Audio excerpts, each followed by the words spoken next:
estamos aí, che!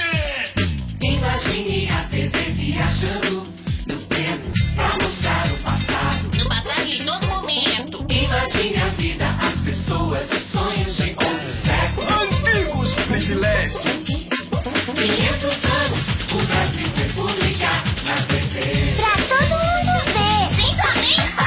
500 anos, o Brasil República na TV.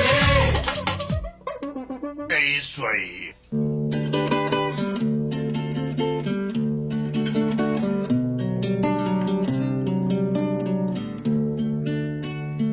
A nova república é um período marcado pela inflação, planos econômicos e denúncias de corrupção. Ao mesmo tempo, o Brasil vive uma fase de grandes avanços democráticos. Começa a mudança nas leis autoritárias, herança dos 20 anos de governo militar. Cresce a participação popular nas eleições. Até que enfim a gente votando de novo, companheiro! 85 prefeitos eleitos pelo voto direto. Um monte de partidos pra gente poder escolher. E eleições diretas para presidente da República. O que desanima é essa inflação. Mais de 200% este ano. Esse governo Sarney tá começando mal. A inflação derruba vários ministros da economia, se torna hiperinflação e corrói o salário dos trabalhadores. O governo Sarney tenta salvar a situação lançando o Plano Cruzado. O cruzeiro é substituído pelo cruzado. Os salários serão reajustados pela média dos últimos 6 meses. O plano também congela os preços. Comerciante nenhum vai respeitar a tabela. A partir de agora, qualquer pessoa pode ser fiscal do Sarney. Em nome do presidente, será possível multar ou fechar o estabelecimento que desobedecer à lei. Ah, eu quero ser fiscal do Sarney. Eu queria tanto que esse plano funcionasse. O governo Sarney lança 3 planos econômicos. Nenhum deles dá o resultado esperado. A população enfrenta o aumento de preços e a falta de produtos. Corre, mãe! Vai começar aquele programa. E a situação, primo? Como vai? Cada vez mais difícil, primo. Mas como? Agora, com o congelamento dos preços, você pode comprar tudo. Quem me dera, primo. Carne de boi, para conseguir 1 quilo, tem que pagar acima da tabela do governo. O nome disso é ágil. Também tive que pagar por fora pelo meu carro novo. E eu por um galeto magro. Mas o governo vai resolver a situação. Já mandou caçar boi gordo no pasto. Quem sabe eu consigo um pouco de capim. Os problemas econômicos caminham ao lado da redemocratização do país. Deputados e senadores recém-eleitos formam a Assembleia Nacional Constituinte. Em menos de 2 anos, os parlamentares escrevem a nova Constituição. Tem parlamentar propondo mudanças políticas e sociais muito perigosas. São os progressistas da esquerda com o apoio de gente da imprensa. Aumentar direitos, mexer na distribuição da terra é criar desordem. Em 1988, a Constituição é promulgada. Diferente das anteriores, a nova carta traz avanços políticos e sociais. Mas, meu filho, quais são os avanços dessa nova Constituição? Ah, pai, é a Constituição cidadã. Fim da censura, eleições diretas, voto do analfabeto, direito de greve, respeito aos povos indígenas. A nova Constituição estabelece a educação fundamental como obrigatória, universal e gratuita. Agora os jovens a partir de 16 anos podem votar! Uau! A Carta Magna também amplia e fortalece os direitos individuais e as liberdades públicas que haviam diminuído durante o regime militar. Muitos avanços nessa lei, mas manter o poder executivo tão forte parece herança dos militares. E tem uma parte dessa Constituição que precisa de regulamentação. Vão ter que criar leis complementares para que a carta funcione. Mais uma vez, a sociedade civil tem que se organizar e participar. Senão, vamos passar anos sem ver as mudanças acontecerem. A existência da nova Constituição melhorou um pouco a imagem do Brasil no exterior. Com o aumento da dívida externa e a inflação crescente, o governo Sarney tinha decidido em 87 pedir moratória aos credores internacionais. Quem diria? Um presidente conservador querendo dar calote nos estrangeiros. Pois é. E sempre disseram que moratória era coisa de comunista. A crise econômica e as tentativas de contê-la continuam. Acontecem saques a supermercados e depredações de agências bancárias. No Rio de Janeiro, 30 mil pessoas protestam contra o aumento das passagens de ônibus. Você viu, Benedita? O ônibus onde o Sarney estava aqui no Rio foi apedrejado. Daqui a pouco vão querer arrancar aquele bigode. Ô, mulher, não fala assim. Você não sabe o que eu sofri sendo fiscal do Sarney pra nada. Nesse clima de insatisfação, começa a campanha para a eleição presidencial. Depois de 29 anos, o povo vota para eleger um presidente. Tu viste, Lula? Tem um candidato com teu nome. Gostei, é nele que eu voto. Sei não. É difícil escolher entre 22 candidatos. Que nada. Trabalhador, vote em trabalhador. Uma vitória da esquerda terá consequências imprevisíveis. Esse Lula promete justiça social, reforma agrária. Mas ele aparece mal na TV. Em compensação, o caçador de Marajás parece astro de novela das 8. Minha gente, emprego, casa, escola, transporte e saúde. Nós precisamos recomeçar a contar a história do Brasil. As crianças precisam aprender a história do Brasil de outra forma. O Collor parece um homem sério, de boa família, fala inglês, é moço. E bem apanhado. O outro, o barbudo, não me agrada. As eleições de 1989 acontecem em 2 turnos. No segundo concorrem apenas os mais votados. Luiz Inácio Lula da Silva é o candidato do Partido dos Trabalhadores, o PT. Ex-metalúrgico, tinha sido o deputado federal mais votado do país. O outro candidato, Fernando Collor de Mello, pertencia ao PRN, Partido da Reconstrução Nacional. Tinha sido prefeito de Maceió e governador de Alagoas. Ficou famoso ao se proclamar caçador de Marajás. Collor diz que Marajá é funcionário público, gente com riqueza mal explicada. Esse homem não me engana. Diz que vai acabar com a corrupção, mas eu acho que ele é que é um Marajá. Eu já vi isso, minha filha. Todo mundo tem passado dificuldades. Todo mundo sabe que tem gente roubando. E quando aparece um dizendo que vai acabar com a safadeza...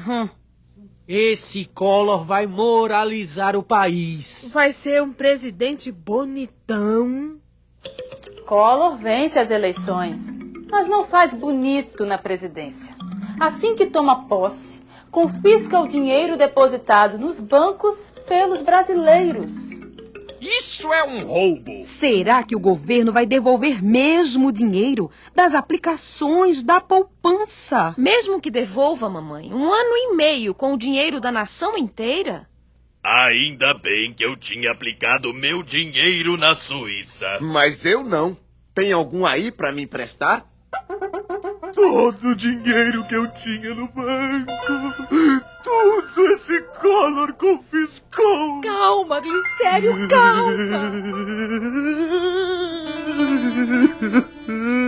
A reforma da clínica, os equipamentos, meu Deus. Como é que eu vou pagar o que eu já comprei? Estamos perdidos. Ué, meu patrão vivia dizendo que a esquerda é quem vai confiscar a poupança. Agora teu patrão tá liso, igual a gente. Igual nada. Em nome da modernidade tecnológica e do neoliberalismo, Fernando Collor abre o país à concorrência internacional e libera as importações. Pois é, primo. Quem pode, tá comprando carro importado. Claro, o Collor falou certo, primo. O automóvel brasileiro é uma carroça. Carroça pra rico, primo. Eu mesmo nunca puxei uma dessas. Apesar dos problemas do governo Collor, a sociedade se articula em torno de temas importantes. No Rio de Janeiro, acontece a Eco 92, segunda Conferência das Nações Unidas sobre Meio Ambiente e Desenvolvimento.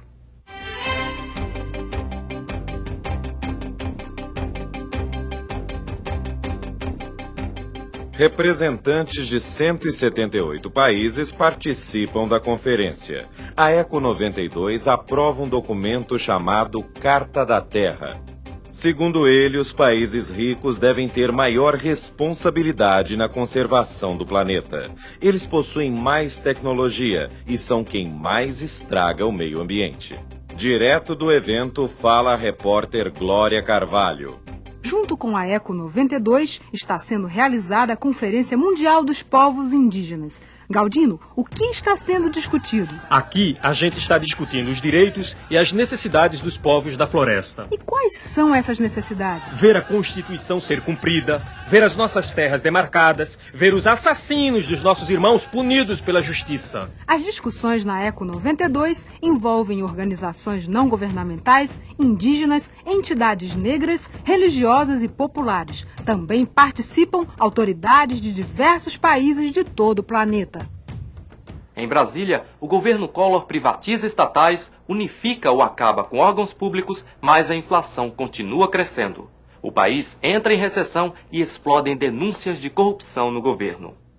Professora, essa revista tá falando de um escândalo na política. Que negócio é esse de esquema PC? É um esquema de grande corrupção no governo. O irmão do presidente foi o primeiro que denunciou. É muito sério.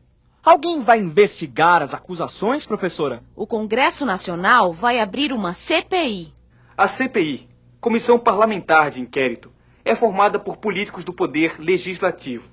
Tem a função de investigar fatos durante um prazo definido. A apuração feita por ela pode ser usada pela justiça para punir os infratores da lei.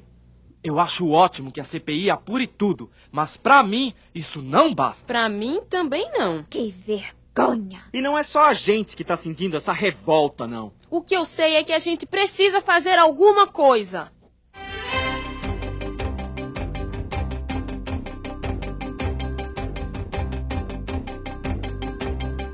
Primeiro Rio de Janeiro e Recife. Agora o movimento dos carapintadas ganha as ruas de todo o Brasil. Formado por estudantes secundaristas, o movimento engrossa o coro pelo impeachment do presidente. Que coisa linda, meu Deus!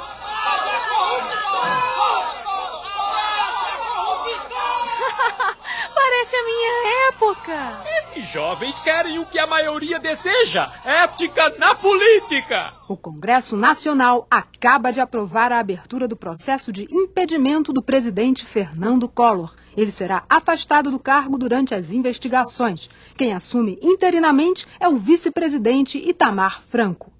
2 meses depois, o Senado vota o impedimento de Fernando Collor.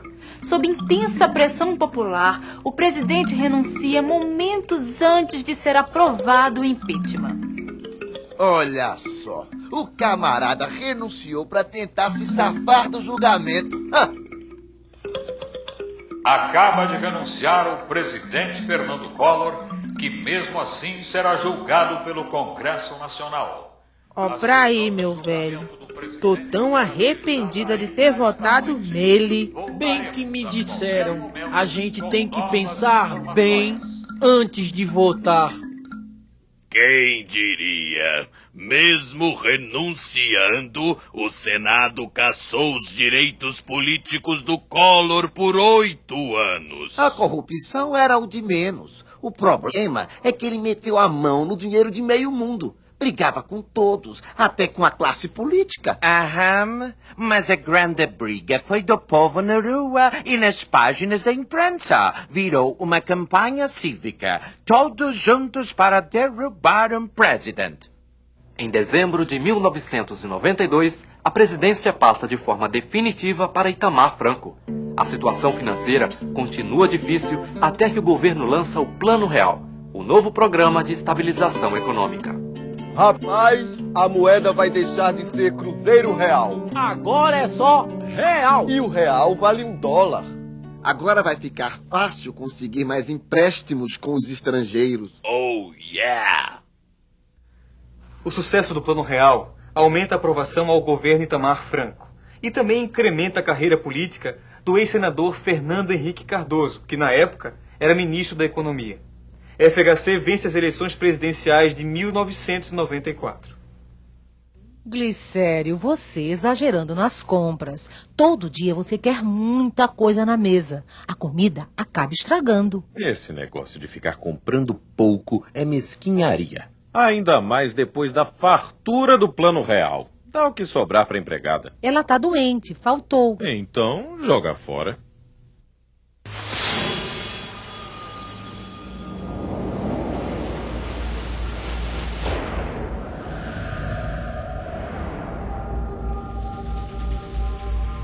Reeleito para o segundo mandato, o presidente Fernando Henrique aplica ao país as ideias neoliberais. Realiza privatizações de empresas do Estado, desvaloriza o real e freia o consumo interno. Consegue mais de 40 bilhões de empréstimo do Fundo Monetário Internacional, o FMI. É aqui que eu estou estagiando. Vejam essa matéria que eu produzi, gente. Quem mora em lugares como este faz parte dos 10% dos brasileiros que detêm quase toda a renda nacional. Esta paisagem contrasta com a realidade da maioria da população brasileira. Em 1987, quase a metade da população do país vivia em extrema pobreza. Houve esforço da sociedade e dos governos para melhorar a situação. Nos anos 90, diminuiu a mortalidade infantil. O acesso à educação aumentou. Mais crianças deixaram o trabalho e passaram a frequentar a escola. Mesmo assim, no fim do século XX, cerca de 1/3 do povo é subnutrido. O Brasil deve bilhões aos bancos internacionais e cada nota usada para pagar a dívida externa pode ser $1 a menos para investir em moradia, saneamento, saúde, segurança e reforma agrária. A dívida externa é imensa, mas a dívida social do Brasil é maior ainda. No final, quem paga a conta? Essa reportagem vai passar em TV a cabo, em espaços alternativos. Eu gostei, mas vocês deviam falar mais da questão da terra. E mostrar que a ideia da reforma agrária existe desde o tempo dos abolicionistas até hoje, no Movimento dos Trabalhadores Sem Terra, o MST. A gente vai falar disso, e também da criação de um Ministério da Reforma Agrária, dos assentamentos realizados na gestão do FHC. É legal mostrar que alguma coisa tem sido feita, mas não é suficiente. A questão da terra é super importante. Vivem matando índio até hoje por causa da posse da terra. Os povos da floresta são as primeiras vítimas da luta pela terra. A matança no Brasil acontece desde o descobrimento. A falta de respeito sobrevive até nas comemorações oficiais dos 5 séculos de Brasil. Era uma vez a comemoração dos 500 anos do Brasil descoberto! O festejo foi marcado em Santa Cruz de Cabralha, no sul da Bahia, onde uma outra história começou. Na hora da festa, os moradores mais antigos descobriram que não eram convidados. Barrados na festa! Peraí, eu faço parte da marcha dos povos indígenas e... Isso é o que acontece com gente metida a besta.